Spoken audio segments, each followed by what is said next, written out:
2019 میں military courts کے جو حسائل اور فضائل قوم کو بتائے جاتے تھے، گنوائے جاتے تھے، سمجھائے جاتے تھے، بیان کیے جاتے تھے، ان میں بانی تحریک انصاف عمران احمد نیازی صاحب ہمیں بتاتے ہوتے تھے کہ ملٹری کورٹس کیوں ضروری ہیں اور ملٹری کورٹس کیوں اس کے لیے ٹرائل ضروری ہے، اور یہ بھی کہتے تھے کہ دہشت گردی کا ہر مقدمہ ملٹری کورٹس میں ہی ہونا چاہیے اور ملٹری ٹرائل اس میں ہونا چاہیے، کیونکہ پروسیکیوشن بہت کمزور تھی، ان کو پکڑا نہیں جاتا تھا، اور ملٹری یہ جو اسٹیبلشڈ ان کو کرنا اس لیے بھی ضروری تھا کہ جی ملٹری کورٹس ہم نے عام عدالتوں میں فیصلے جاتے تھے تو یہ لوگ پکڑ میں نہیں آتے تھے، اور پروسیکیوشن بڑی کمزور تھی، تو اس لیے پھر ملٹری ٹرائل کرنا ضروری تھا، ملٹری کورٹس اسٹیبلش کرنا ضروری تھا۔ ان کے بڑے چہیتے ایک وزیر تھے جو آج کل مبینہ طور پہ افغانستان یا کسی ایسی جگہ پہ چھپے ہوئے ہیں جہاں پہ جن کو چوہا بھی کہا جا رہا ہے، عوام میں ان کو چوہا بھی کہا جا رہا ہے، اور عمران احمد نیازی صاحب کے ساتھ ان کے بڑے گہرے مراسم بھی رہے۔ مراد سعید ہمیں سمجھاتے تھے کہ منصوبہ بندی کرنے والا ہر شخص جب تک اس کو ملٹری ٹرائل سے قرار واقعہ سزا نہیں دلوائیں گے ہم چین سے نہیں بیٹھیں گے، اور اس شخص نے جو خبر کی تقدیر کیے بیٹھا ہے اس کو اٹھائیں گے نہیں۔ اب یہ ورڈ آپ نے نوٹ کرنا کہ جب تک اس کو اٹھائیں گے نہیں، اس کا ملٹری ٹرائل نہیں کریں گے، تب تک ان کو جو ہے وہ چین نہیں آتا تھا۔ تب وہ ملٹری کورٹس کے فضائل خسائل ہمیں فضائل بیان کیا کرتے تھے کہ اس لیے ہم اس کا ٹرائل ہوگا کیونکہ جو خبر کی تردید والا بھی شخص ہے نا اس کو بھی اٹھایا جائے گا۔ اب یہ ورڈ میں نے جان بوجھ کے 2 بار اس لیے ریپیٹ کیا ہے کہ خبر اٹھانے والا میٹر جو ہے وہ ان کے لیے بڑا عام بات تھی۔ آج جب یہ معاملات ان کے ساتھ خود ہوتے ہیں مبینہ طور پہ، تو کہ خود بگوڑے ہیں، خود غائب ہیں یہاں سے، لیکن ان کو اب فضائل جو ہے نا وہ یہ یاد آ رہے ہیں کہ جناب ملٹری کورٹ سے گزارنا پڑتا ہے ان کو۔ اب عمران ریاض یہ کہنا تھا کہ جب امریکہ، برطانیہ میں، پولینڈ میں، اسپین میں، فرانس میں، بلغیریا میں، بیلجیم میں، انڈیا میں ایون کہ اگر ملٹری کورٹس ہو سکتی ہیں تو پاکستان میں کیوں نہیں؟ تو یہ اب تھکتے نہیں تھے۔ آج جن کو مروڑ اٹھے ہوئے ہیں ملٹری ٹرائل کے، 25 لوگوں کو ابھی تو سزا ہوئی ہے، ابھی تو پارٹی باقی ہے، ابھی تو 60 لوگ اور باقی ہیں، اور ٹوٹل اس پہ 100 سے زائد لوگ ہیں، اور ابھی تو پکچر باقی ہے، کیونکہ اڈیالہ کی طرف تو پکچر کا بھی جو سین ہے وہ بھی جانا ہے، اور اس میں جو منصوبہ سازی جنہوں نے کی ہے، جو ماسٹر مائنڈ ہے، جنہوں نے پورا اس کو پلانٹ کیا، جنہوں نے ان کا پوری ایک منصوبہ بندی کی، اور جہاں بیٹھ کے کی، اور جس طرح لوگوں کو ابھارا گیا، انسٹیگیٹ کیا گیا، پرووک کیا گیا، تو اگر آپ تنصیبات کو نقصان پہنچائیں گے، اگر اپنی اسٹیبلشمنٹ کے اگینسٹ جائیں گے، اگر اپنی ریاست کے خلاف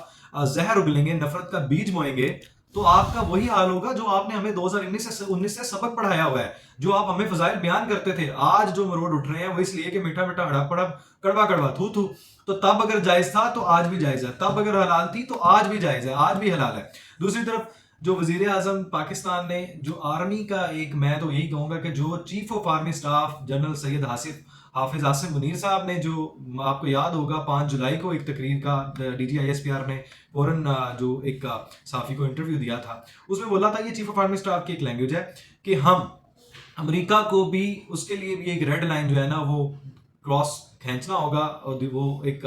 لائن کھینچنی ہوگی، اور دوسری بات ہم غیرت مند فوج ہیں اور امریکہ کی امداد کے بغیر بھی طاقتور فوج ہیں۔ تو یہ جب سے یہ ورڈ ان کو اتنے چبھ رہے ہیں، اتنی ان کو اس چیز کی وہ تکلیف ہے، اتنی ان کو مروڑ اٹھ رہے ہیں، وہ ان کو بھاتے نہیں ہیں اب، تب سے امریکہ کو ہم جو ہے نا وہ پابندیوں کا اور آئے دن کوئی نہ کوئی انسانی حقوق کی تنظیموں کا سہارا لیتے ہوئے، اچھا یہ جو انسانی حقوق کی تنظیمیں اور یہ جو ملٹری کورٹس کے خلاف بات کرتے ہیں امریکہ اور برطانیہ، کیا ان کو فلسطین، شام، عراق، لیبیا، لبنان، ایران، یہ جو ظالم مظلوم جو ظلم ڈھائے گئے ہیں، جن ظالموں نے ڈھائے ہیں، کیا امریکہ کو وہ انسانی حقوق نظر نہیں آتے؟ جو 70% فیمیل کو قتل کیا گیا ہے، بچوں کو قتل کیا گیا ہے، ان کا کیا قصور تھا؟ جو جرمنی میں اگر مسلمان عورتوں کو دھکے مارے گئے ہیں، کک کیا گیا ہے، ٹھڈے مارے گئے ہیں، مکے مارے گئے ہیں، وہ انسانی حقوقی ترجمان اگر یہاں پہ ایمان مزاری اور اسد طور جیسے لوگوں کو وارڈ دے سکتے ہیں، تو ان کو یہ کیوں نہیں یاد آیا کہ اپنے ملک میں ان کے جو ہمارے مسلمانوں کے خلاف، پاکستانیوں کے خلاف جو انہوں نے کریک ڈاؤن کرتے ہیں، وہ جو ان پہ ظلم کرتے ہیں، انسانی حقوق کی تنظیموں کو سارے کے سارے حقوق صرف ایک پارٹی سے جڑے نظر آ رہے ہیں،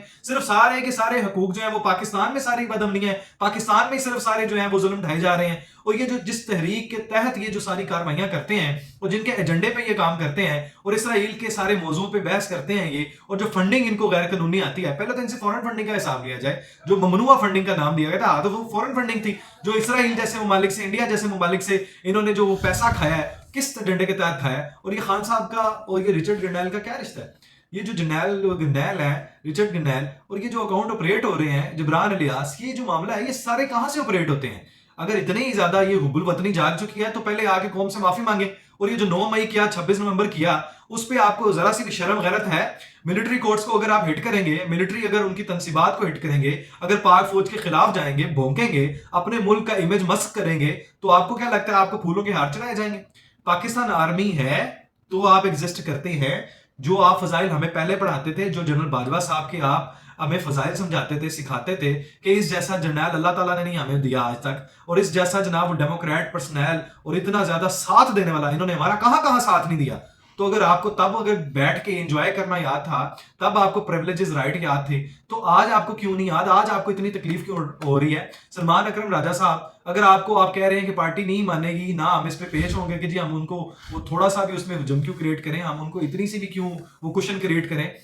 اور ہم ان کی مذمت کرتے ہیں ملٹری کورٹس کے فیصلوں کی اور ان کو نہیں مانیں گے, تو جو آپ کی دورہ حکومت میں لوگوں کو سزائیں ہوئی تھی, جو سزائے موت بھی ہوئی تھی, 25 سال قید بھی ہوئی تھی بامشقت, ان کے حوالے سے آپ کے پاس کیا جواز ہے؟ لیکن یہ وہی لوگ ہیں جو اپنے دور حکومت میں ساری گندگیاں غلاظتیں اکٹھی کر کے بھرپور سارا کچھ اس میں کرتے رہے ہیں, اور آج ان کو وہی چیزیں جو ہیں وہ بری لگتی ہیں. وہ کیوں؟ کیونکہ آج وہ اس کا حصہ ہے جو بیج انہوں نے خود بویا تھا. تو as you sow so shall you reap, جو بیج آپ نے بویا ہے وہ کاٹیں. اب ایسا تو نہیں ہو سکتا کہ آپ نے جو گڑھا کھودا ہوا تھا اس میں آپ گر گئے ہیں تو آپ کہہ رہے ہیں کہ یہ تو میں نے کسی اور کے لیے کھودا تھا. تو یہ تو اب قدرت کا فیصلہ نا کہ اب آپ کے ساتھ کیا ہو رہا ہے, اب اس کو آپ برداشت کریں. ابھی آپ پارٹی اور پکچر ابھی باقی ہے, اور ابھی آپ کے پاس اور بہت سے سین ہے, اور خبر کے مطابق یہی ہے کہ جو مین کردار ہے اس کا بھی ٹھکانہ جو ہے وہ بالکل تیار ہے, اور وہ بندوبست میں بالکل ہو چکا ہے, اور وہ ان قریب اس کا بھی فیصلہ آئے گا. اور وہ فیصلہ جو ہے وہ اس معاشرے میں پاکستان کی اس کمیونٹی کو بڑا جو ہے وہ ایک بہترین مثالی فیصلہ ہوگا. اور ساری جو ہے وہ دنیا جن کو مروڑ اب اٹھ رہے ہیں, یہ برطانیہ, امریکہ, کینیڈا,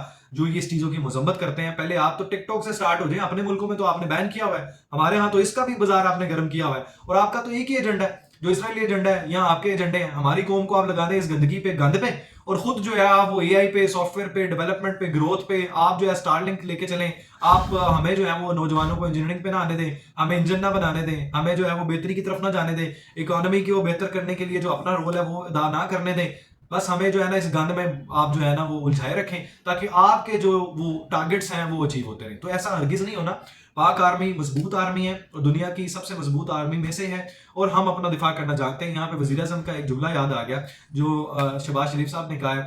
اصل میں الفاظ تو وہ پورے پاک فوج کے ہیں, بالکل اس میں آپ نے بالکل ٹھیک بات کی ہے کہ کوئی سمجھوتا نہیں ہوگا ہمارے اس آرمی ایٹمی جو پروگرام پہ, اور امریکہ کی پابندیوں کا کوئی جواز نہیں ہے, کوئی اس میں کوئی لینا دینا نہیں ہے اس کا. اگر یہ چیز ہے تو سب سے پہلے اپنے گربان میں جھانکیں, اور جو پروگرام آپ نے سٹارٹ کیا پہلے اس کو واڑیں. اگر آپ اس کو واڑنے میں کامیاب ہو جاتے ہیں تو پاکستان کی طرف تب نظر دلائیں جب آپ اسرائیل کو جو ہے وہ پروٹیکشن دینا بند کرتے ہیں, اسرائیل کو ایٹمی ہتھیار پرووائڈ کرنا بند کرتے ہیں, جب آپ یوکرین کو جو ہے وہ ہتھیار ایٹمی دینے بند کر دیں گے, اور اپنی جو پوری دنیا میں امن کی بربادی کا سلا آپ بن رہے ہیں, جو آپ کوز ہے ساری دنیا میں امن کی بربادی کا, پہلے اس کو ٹھیک کریں. پھر پاکستان کی طرف نظر دلائیے گا. جو آپ نے فلسطین میں جو بچے مارے ہیں, جو آپ نے قتل کیے, شہید کیے ہیں, عورتوں کو شہید کیا ہے, آپ کو وہاں پہ کسی قسم کا انسانی حقوق نظر نہیں آتے. آپ کو وہاں پہ جو میس ڈسٹرکشن ویپن جو ہے وہاں پہ آپ کو نظر نہیں آتے. وہ اس لیے نظر آتے ہیں کہ جناب وہ آپ کی آنکھیں صرف, اور یو این کی بھی آنکھیں صرف پاکستان کے لیے کھلتی, کیونکہ کھٹکتا یہی ہے, یہ ایک واحد ریاست